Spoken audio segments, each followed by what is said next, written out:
2024 மக்களவை தேர்தல். எல்லா கட்சியை போல நாம் தமிழர் கட்சியும் தேர்தல் பரப்புரை செய்தது. மக்கள் பெருந்திரளாய் நாம் தமிழர் கட்சியை நோக்கி வந்தாங்க. கரும்பு விவசாய சின்னம் ஒவ்வொரு மக்களோட மனதில் பதிஞ்சிருந்துச்சு. திடீர்னு ஒரு நாள் கரும்பு விவசாய சின்னத்தை வேறொருவருக்கு ஒதுக்கப்பட்டதாக தேர்தல் ஆணையம் கூறிச்சு. ஒரு ஏன்னு கூட கேட்கல. வெளிப்படையா தெரியுது துரோகம் இழைக்கப்பட்டது என்று. ஏன்னா விவசாய சின்னத்தை எடுக்கணும்னே ஒருத்தன் கட்சி ஆரம்பிச்சு செலவு பண்றான், எல்லா தொகுதிக்கும் ஆட்கள் போடுறான். கேட்க ஒருத்தன் கிடையாது. வெளிப்படையா தெரியுது இது துரோகம் என்று. எவ்வளவோ அவதூறு எங்க அண்ணன் மேல பேசினப்போ ஒரு நொடி கூட அவர் வருத்தப்பட்டதே கிடையாது. எங்க அண்ணனே சொல்றாரு, என்ன செய்யறதுன்னு தெரியல, திணறி போயிட்டா அப்படின்ற.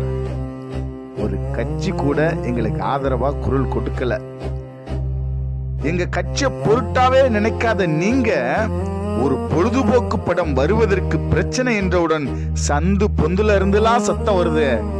தமிழ் தேசியம்னா உங்களுக்கு கசக்குது இல்ல? அதை எப்படியாவது அழிச்சு ஒழிச்சிடலாம்னு நினைக்கிறீங்கல்ல? எங்க அண்ணன் கிட்ட பிடிச்சது என்ன தெரியுமா? கிடைச்ச சின்னத்தை வச்சு 8.22% வாக்கு பெற்றாங்க.